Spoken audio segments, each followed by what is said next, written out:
नमस्कार रिपब्लिक भारत पर मैं हूं आपके साथ अनामिका सिंह। कल इस बुलेटिन में साथ सुमित और प्रियंका बिल की पहले रुक करते हैं बड़ी खबर का, जो कह रही गुलाम नबी आजाद को लेकर। गुलाम नबी आजाद ने राहुल गांधी पर बड़ा हमला बोला है और कहा कि राहुल गांधी अमेठी छोड़कर वायनाड भाग गए।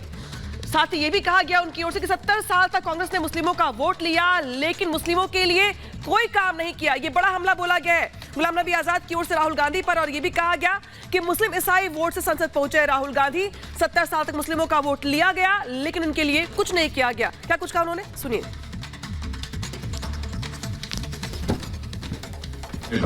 आप लोगों ने दलित बनाया ना मुसलमान में, और मुसलमान तो भी माइनॉरिटी तो भी नहीं बनाया, और वोट देने के लिए उनके अंदर टिकट ढूंढने चाहते हैं। जब केरला नहीं, जब यूपी का लीडर हरा देते हैं, फिर केरला में मुसलमानों और क्रिश्चियनों के वोट मांगकर पार्लियामेंट में आते हो, लेकिन उनके साथ करते क्या हो? कभी उनके लिए रिजर्वेशन की बात की? लिंचिंग हुई बीजेपी के रोल में मुसलसल 2 साल। मैंने तकरीबन 10 तकरीरें की होंगी पार्लियामेंट, उन्होंने 1 तकरीर की।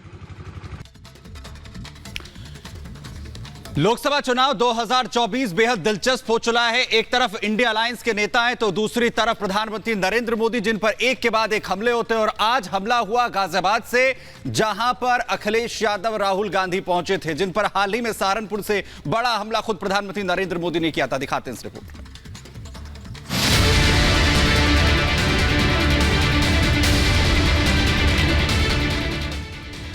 समाजवादी पार्टी के अध्यक्ष अखिलेश यादव और कांग्रेस नेता राहुल गांधी बुधवार को गाजियाबाद में सालों बाद एक साथ मंच पर नजर आए। 2017 के बाद ये पहला मौका था जब दोनों नेता आपस में जुगलबंदी करते दिखे। इस दौरान दोनों ने प्रेस कॉन्फ्रेंस भी की और दोनों ने बीजेपी पर जमकर हमला बोला। बीजेपी 24 घंटा डिस्ट्रैक्शन करने में लगी रहती है। कभी प्रधानमंत्री समुद्र के नीचे चले जाते हैं, कभी आसमान में सी प्लेन पे चले जाते हैं, मगर जो मुद्दे हैं उनके बारे में न प्रधानमंत्री न बीजेपी बात करती है। पहले चरण का चुनाव उत्तर प्रदेश का होने जा रहा है और जो पश्चिम से हवा चल रही है वो पूरे के पूरे उत्तर प्रदेश और देश के माहौल को बदलने जा रही है। आज गाजियाबाद में बैठे हैं। इस बार भारतीय जनता पार्टी को गाजियाबाद से लेकर के गाजीपुर तक इंडिया गठबंधन सफाया करने का काम करेगा। बीजेपी पर हमला बोलने में राहुल और अखिलेश की जुबान पूरी तरह एक साथ नजर आई।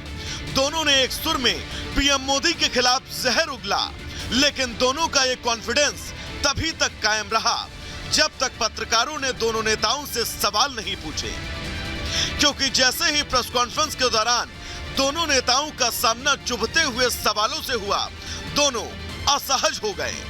कांग्रेस नेता राहुल गांधी ने 24 के लोकसभा चुनाव को विचारधारा की लड़ाई तो करार दिया, लेकिन जैसे ही अमेठी या रायबरेली से चुनाव लड़ने को लेकर उनसे सवाल पूछा गया, राहुल कंफ्यूज हो गए। उन्होंने उल्टा जवाब देने के बजाय सवाल उछाल दिया। आप बाय नाइट चले गए, तो क्या अमेठी या रायबरेली से आप ये बीजेपी वाला क्वेश्चन है। ये पत्रकार का सवाल। पहले opening ball BJP question. Very good, शाबाश। देखिए, अमेठी की बात कांग्रेस का डिसीजन है। जो भी मुझे ऑर्डर मिलेगा मैं वो करूंगा। सीईसी मीटिंग, हमारी पार्टी में सीईसी मीटिंग्स में ये डिसीजन लिए जाते हैं। बट पहला बीजेपी का question, good question, thank you. Rahul जहां सवालों से कन्नी काटते दिखे, तो वहीं सीट बंटवारे पर अपनी ही पार्टी में असंतोष का सामना कर रहे अखिलेश ये दावा करते नजर आए कि 24 के चुनाव में पश्चिम का माहौल बदलने जा रहा है और इंडी गठबंधन गाजियाबाद से लेकर गाजीपुर तक बीजेपी का सफाया करने जा रही है। लेकिन सीटों के खेल में फंसी सपा अपनी पार्टी के रूठों को मनाकर कैसे जीत हासिल करेगी, इसका जवाब देने के बजाय अखिलेश वही पुरानी डफली और पुराना राग अलापते हुए नजर आए। जहां उत्तर प्रदेश देश का सबसे बड़ा प्रदेश है, डबल इंजन की सरकार में जो दावा करते रहे डबल इंजन, उनकी होर्डिंग देखिए आप कि अब डबल वहां पर नहीं दिखाई देते हैं, अकेले दिखाई दे रहे हैं। इनके प्रत्याशी होर्डिंग से गायब हैं और चुनाव के बाद होर्डिंग पर जो अकेले हैं वो भी गायब हो जाएंगे और सफाया होने जा रहा है। आने वाले चुनाव में, ये देश का चुनाव है, देश की जनता बदलाव चाहती है और बदलाव की हवा पश्चिम से उत्तर प्रदेश से चल रही है। 7 साल बाद राहुल और अखिलेश नए मौके की तलाश में एक साथ मंच पर तो जरूर नजर आए, लेकिन दोनों ने ना तो प्रेस कॉन्फ्रेंस में किसी सवाल का सीधा जवाब दिया, न इस मौके पर दोनों ने अपनी पार्टी का कोई विजन शेयर किया।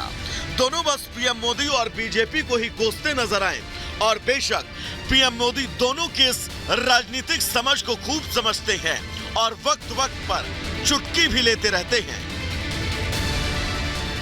तो याद होगा पुराना, यहां उत्तर प्रदेश में 2 लड़कों की जो फिल्म पिछली बार फ्लॉप हो चुकी है, उस 2 लड़कों की फिल्म को इन लोगों ने फिर से रिलीज किया है।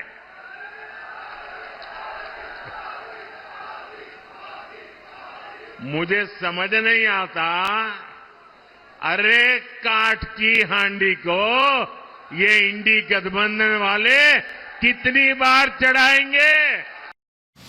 बहरहाल 19 अप्रैल को लोकसभा चुनाव के पहले चरण की वोटिंग है। बीजेपी एक बार फिर पीएम मोदी के चेहरे पर चुनाव लड़ने के लिए मैदान में है, लेकिन इंडी गठबंधन के तमाम नेता अब भी यही नहीं समझ पा रहे कि उनका सामना एक ऐसे नेता से है जो राजनीति के तमाम दांवपेच जानता है और उस पर सोने पर सुहागा ये कि उसे करोड़ों हिंदुस्तानियों का दिल जीतना बखूबी आता है। जय जय Shri Ram. Ram bureau report, Republic Bharat. जय बोलो हनुमान की। राम। तो देखिए, चुनावी माहौल है और वोट बटोरने के लिए राम पर सियासत लगातार की जा रही है। राम विरोधियों की फेहरिस्त लंबी होती जा रही है, जो लगातार राम के विरोध में बयानबाजी करते हैं। अब इसमें ममता बनर्जी से लेकर राम गोपाल यादव तक का नाम जुड़ गया है। कैसे, ये रिपोर्ट देखिए।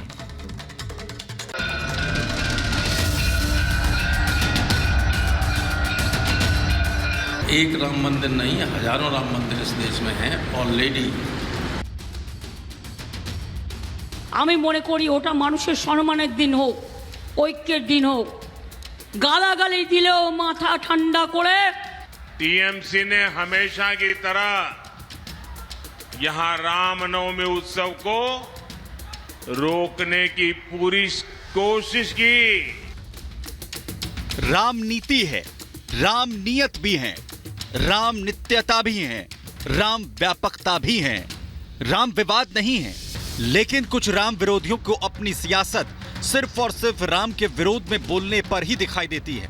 पहले राम मंदिर निर्माण पर सवाल, फिर राम मंदिर की प्राण प्रतिष्ठा और अब रामनवमी पर्व।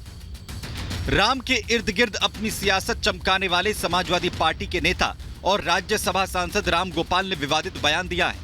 राम मंदिर बनकर तैयार हुआ तो करोड़ों राम भक्तों का इंतजार खत्म हुआ, लेकिन राम गोपाल कह रहे हैं कि देश में एक नहीं बल्कि हजारों राम मंदिर हैं और रामनवमी को कुछ लोगों ने पेटेंट कर लिया है। नहीं, रामनवमी करोड़ों लोग हजारों वर्ष से मनाते चले जा रहे हैं और एक राम मंदिर नहीं, हजारों राम मंदिर इस देश में हैं ऑलरेडी। और इसमें तो उन्होंने सब अधूरा प्राण प्रतिष्ठा वगैरह की है। सारे जगतगुरु शंकराचार्य उसके विरोध में थे। ये ठीक नहीं है, अशुभ हुआ है और ये इनके लिए वो घातक होगा। भगवान राम को दंड दे। ये सच है कि राम मंदिर एक नहीं है, लेकिन राम गोपाल यादव शायद ये भूल गए हैं कि अयोध्या के राम मंदिर के लिए कितने कार सेवकों ने अपने जीवन की आहुति दी है। कितनी पीढ़ियां राम को टेंट से मंदिर में लाने के इंतजार में गुजर गई और जब मंदिर का सपना साकार हुआ तो ये इसे राजनीति से जोड़ रहे हैं। राजनीति में विपक्ष का काम सवाल पूछना है, लेकिन राजनीति में धर्म को लाना बिल्कुल गलत है। मगर इसके उलट आज की राजनीति में सिर्फ यही हो रहा है। कोई रामनवमी को पेटेंट बता रहा है तो कोई रामनवमी को दंगों से जोड़ रहा है। আমি মনে করি ওটা মানুষের সম্মানের দিন হোক, ঐক্যের দিন হোক। গালাগালি দিলেও মাথা ঠান্ডা করে আল্লাহর নামে প্রে করবেন, ওদের বিদায় চাইবেন। दीदी लगातार राम और रामनवमी को लेकर बयानबाजी कर रही हैं, लेकिन दीदी के बयानों का जवाब देने के लिए खुद प्रधानमंत्री मोदी ने मोर्चा संभाल लिया है। बंगाल के बालूरघाट में प्रधानमंत्री ने बंगाल सरकार को घेरा और कहा कि रामनवमी पर जुलूस निकालने की कोशिश की गई, लेकिन जीत सिर्फ सत्य की होती है। ये पहली रामनवमी है जब अयोध्या में भव्य राम मंदिर में राम लला विराजमान हो चुके हैं। मुझे पता है टीएमसी ने हमेशा की तरह यहां रामनवमी उत्सव को रोकने की पूरी कोशिश की, सारे षड्यंत्र किए, लेकिन जीत सत्य की ही होती है। वही अयोध्या है, वही रामलला है। जो उत्साह राम मंदिर प्राण प्रतिष्ठा पर दिखा था, वही रामनवमी पर भी दिख रहा है और ये आने वाले 1000 साल तक दिखाई देगा।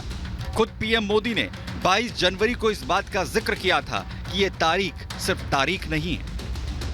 1000 वर्ष बाद की पीढ़ी राष्ट्र निर्माण के हमारे आज के कार्यों को याद करेगी। इसलिए मैं कहता हूं, यही समय है, सही समय है। हमें आज से इस पवित्र समय से अगले 1000 साल के भारत की नींव रखनी है। राम विरोधियों की लिस्ट काफी लंबी है। कांग्रेस से लेकर सपा, दीदी से लेकर स्वामी प्रसाद मौर्य, इन सियासतदानों की राजनीतिक डिक्शनरी में सिर्फ राम का विरोध करना है। इन्हें ना तो राम से मतलब है और ना आस्था से। मतलब है तो सिर्फ वर्ग विशेष के तुष्टीकरण से। Bureau report, Republic Bharat. और अब बात रामनवमी के मौके पर भगवान राम के सूर्य तिलक की। जी हां, जिसको लेकर के पूरी दुनिया में हमें जोश दिखाई दिया, श्रद्धालु उमड़ पड़े अयोध्या। वही उस मौके पर पीएम मोदी ने भी हेलीकॉप्टर में बैठकर भगवान राम के माथे पर पड़ते सूर्य तिलक को देखा और अभिभूत हो उठे। दरअसल सूर्य तिलक का वीडियो अपने टैब में पीएम मोदी ने देखा। वो असम के नलबाड़ी में रैली के बाद पीएम मोदी हेलीकॉप्टर में विभूत होकर इन्होंने वीडियो देखा। इस दौरान पीएम की राम भक्ति खासतौर पर देखने को मिली, क्योंकि पीएम मोदी इस मौके पर नंगे पांव इस वीडियो को देख रहे थे। तस्वीरें टीवी स्क्रीन पर आ गई हैं आपके, जब पीएम मोदी अपनी रैली को खत्म करने के बाद इस तरीके से हेलीकॉप्टर में बैठे हुए थे और वहीं पर उन्होंने अपने टैब के जरिए भगवान राम के मस्तक पे पड़ रहे सूर्य तिलक को देखा और अभिभूत हो उठे। और ये भी देखा कि किस तरीके से पीएम मोदी ने अपने जो जूते हैं वो उतार दिए, यानी कि नंगे पांव बैठकर वो भगवान राम के सूर्य तिलक को देख रहे हैं, निहार रहे हैं। इस दौरान उनकी भक्ति भी देखने को मिली। पीएम मोदी अभिभूत हो रहे थे और आज बड़ा मौका रामनवमी के मौके पर अयोध्या में देखने को मिला, जब लाखों की संख्या में श्रद्धालु अयोध्या उमड़ पड़े।